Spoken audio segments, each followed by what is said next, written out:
Bonjour à tous, comme chaque semaine on retrouve Daniel Ishbia pour une petite séance de visioconférence histoire de se replonger un peu dans notre passé informatique et vidéoludique. Alors dans une précédente vidéo on avait pu voir ensemble comment Microsoft est parvenu à décrocher le contrat de MS-DOS alors que c'était une boîte lilliputienne et quasi inexistante et donc un gros contrat a été décroché et ça pour plus de détails je vous donnerai le lien vers cette fameuse vidéo et maintenant on va passer à la phase 2, le contrat est en poche et donc comment va se dérouler le développement du MS-DOS. Et on va appeler ça le développement Sona et on va voir ensemble pourquoi avec Daniel Ishbia. Et c'est parti, je te laisse la parole. Donc nous sommes en novembre 1980. Microsoft vient de décrocher le contrat pour réaliser le MS-DOS chez IBM. Microsoft qui est une boîte effectivement ultra minuscule par rapport à l'échelle d'IBM. Et ils ont 3 mois pour réaliser le MS-DOS sur le prototype d'IBM PC qu'on va leur envoyer. Et ils sont soumis à des contraintes extrêmement drastiques. IBM a des exigences de sécurité dignes de la CIA. Ils ont extrêmement peur que le projet IBM PC puisse bruiter. Donc, Bill Gates leur propose une petite pièce de 3 mètres sur 2 qui se trouve au 8e étage d'un immeuble à Seattle, là où il se trouve dans l'est des États-Unis. Pièce de 3 mètres sur 2. Et IBM demande à ce qu'elle soit fermé à clé hermétiquement à tout moment. Ils ont même des exigences à un moment. Ils voudraient que Microsoft grillage le plafond. Ils ont même peur que quelqu'un puisse entrer par le plafond. C'est dire à quel niveau il y a une sorte de paranoïa autour de ce projet. Bob O'Rear, c'est le responsable de développement de Microsoft qui va être dans la pièce pour réaliser le MS-DOS. Une semaine plus tard, à peu près, ils reçoivent un énorme colis. L'ordinateur, il est de la taille d'un bureau, le bureau, un meuble, disons. Et puis, il y a une autre machine qui sert au développement. Et donc, le problème, c'est que ces machines dégagent une chaleur épouvantable. Au fil des mois, ils vont être de plus en plus nombreux. Il va être d'abord tout seul, puis ils seront 2, puis ils seront 3. 3 dans une pièce de 3 mètres sur 2 et qui va monter jusqu'à 38 degrés. Les gars, ils n'en peuvent plus. Ils finissent par laisser la porte ouverte en permanence. Steve Ballmer, qui est le coprésident de Microsoft, enfin celui qui sera président de Microsoft dans les années 2000, vient de temps en temps les voir, il trouve la porte ouverte, il la referme, et Bob O'Rear, 10 minutes plus tard, il sort, il ouvre la porte. IBM envoie de temps en temps des ingénieurs de sécurité, mais ils ont prévu tout un stratagème. Dès qu'il y a un ingénieur de sécurité qui doit arriver, il referme la porte, tout se passe pour le mieux. Mais un jour, il y a un gars d'IBM qui se pointe à l'improviste et qui n'était pas prévu. Il découvre non seulement que la porte est ouverte, mais ils ont même mis des éléments de l'ordinateur dans le couloir. Et là, Steve Ballmer et Bill Gates se font passer un savon mémorable. Attention, on est IBM. Nous, on peut annuler un contrat à n'importe quel moment. Et donc, Microsoft se voit contraint de renforcer les mesures de sécurité. Dans la pratique, c'est quoi ? Ils font maintenant beaucoup plus attention. Ils ont quelqu'un qui veille en permanence à ce qu'il n'y ait pas un type d'IBM qui arrive, auquel cas, ils renferment tout dans la pièce et ils ferment tout. C'est encore une époque où ils sont encore des jeunes, quoi. Des jeunes dans leur tête. Et il y a des anecdotes assez marrantes à cette époque parce que, justement, ils sont très cool. Ils sont un peu de l'époque hippie. Ils sont habillés très, très cool. Et un jour, une secrétaire qui avait toujours connu Bill Gates en basket et t-shirt et jean le voit arriver en costume 3 pièces tiré à 4 épingles. Je comprends pas. Juste après, il y a 3 gars qui arrivent, qui sont en tenue, comme on dit en Amérique, casual, c'est-à-dire blouson, chemise un peu col ouvert, pas de cravate. Elle croit même que ce sont des représentants. Elle apprend que c'est des gens d'IBM. Elle les fait rentrer dans le bureau de Bill Gates. Et les gars découvrent Bill Gates en costume et eux-mêmes sont venus en casual. En fait, IBM a cru bien faire de s'habiller à la Bill Gates et Bill Gates a cru bien faire de s'habiller à la IBM. Ouais, c'est pas mal.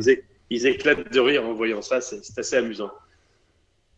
Le problème qu'ils ont, les développeurs de Microsoft, c'est que la machine, le prototype, est extrêmement défectueux.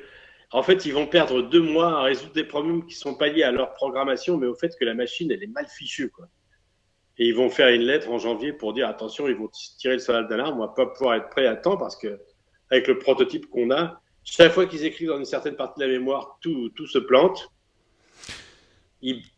Alors, rappel, par rapport à la vidéo précédente que tu avais faite, Ils écrivent pas tout à zéro, ils partent sur Oui, ils Kudos. partent à zéro. Oui, Non, ils partent d'un système qu'ils ont acheté à une boutique locale qui s'appelle Kudos et qu'ils sont en train d'adapter pour l'adapter à l'IBM PC. Il y a des problèmes qu'on ne peut pas imaginer aujourd'hui. Par exemple, le système qu'on leur fournit, le Kudos, est sur disquette 8 pouces, alors que l'IBM PC va avoir des disquettes 5 pouces. Donc, il y a des tas de petits programmes comme ça à écrire pour adapter. Et puis, la machine d'IBM, au début, elle ne marche pas du tout. Finalement, en mars, ils arrivent à produire une version de MS-DOS qui est à peu près acceptable. Et donc là, c'est soumis à des tests extrêmement drastiques, y compris sur des utilisateurs lambda. Et Microsoft apprend le métier au passage. Bill Gates dira qu'ils ont gagné des années, ça leur a pris des années pour débugger un système comme IBM l'a fait. Et donc là, au total, ils auront eu combien de temps à combien de personnes? Ils se retrouvent à la fin, ils sont 55, je crois, enfin pratiquement presque tout Microsoft est en train de bosser sur MS-DOS. La blague qui court chez Microsoft, ils disent c'est le projet le plus gros chez Microsoft et le plus minuscule qui soit chez IBM, ce qui est vrai. Ils vont finalement réussir à le remettre à temps, donc en juin, ils vont recevoir une lettre d'IBM, très dans le style IBM. Cher fournisseur, vous avez fait un excellent travail. Et l'IBM PC va sortir donc le 12 août 81. Pour l'anecdote, IBM va réussir un beau tour de force parce qu'il s'agit de rentrer dans la micro-informatique, qui est un domaine un peu plus cool que la grosse informatique. Et ils vont trouver l'image de Charlot. L'IBM PC sera lancé avec l'image de Charlot, Charlie Chaplin, qui était un petit peu rebelle pour son époque, mais qui fait partie de l'establishment. Et ce qui est très important pour le MS-DOS, c'est que IBM sort d'un procès pour monopole et il va vraiment mollo. Et Bill Gates a réussi à leur faire admettre le principe que le MS-DOS pourra être porté sur d'autres machines que l'IBM PC. Et là, sans le savoir, IBM vient de faire de Bill Gates un futur millionnaire parce que les constructeurs de compatibles PC vont apparaître à foison, que ce soit Compaq, Dell et les autres. Ils vont souvent proposer des machines plus costauds que l'IBM PC à un moment donné. En faisant du reverse engineering sur le BIOS de l'IBM PC? Même pas, puisque le MS-DOS et les spécifications de l'IBM PC Non, sont... je parle de l'ordinateur, hein, pas du MS-DOS. Mais Oui, oui. Non, mais même les spécifications même de l'ordinateur sont publiques.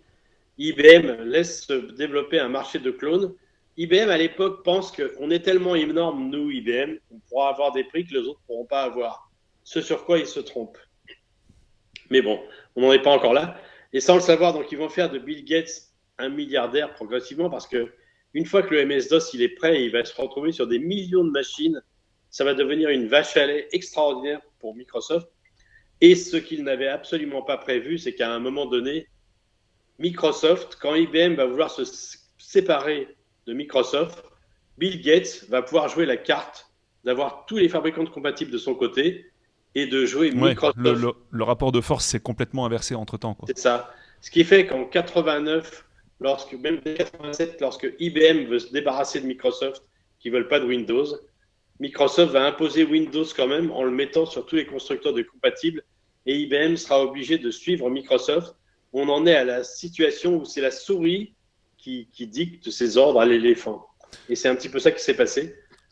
IBM qui voulait faire cavalier seul avec OS2. Oui, exactement. Donc cette histoire-là, cette anecdote et d'autres anecdotes également au sujet de Bill Gates, on peut les retrouver dans ton ouvrage Bill Gates et la saga de Microsoft, c'est ça?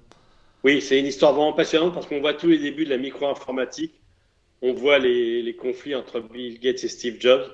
On voit comment, depuis un truc de hobbyiste, ça devient quelque chose d'un marché ultra professionnel et Bill Gates qui devient l'homme le plus riche du monde au passage. Et voilà, c'en est fini pour ce petit flashback. Un petit coup de rétroviseur permet toujours de mieux comprendre aussi notre futur et on se retrouve la semaine prochaine pour une autre vidéo. Ciao!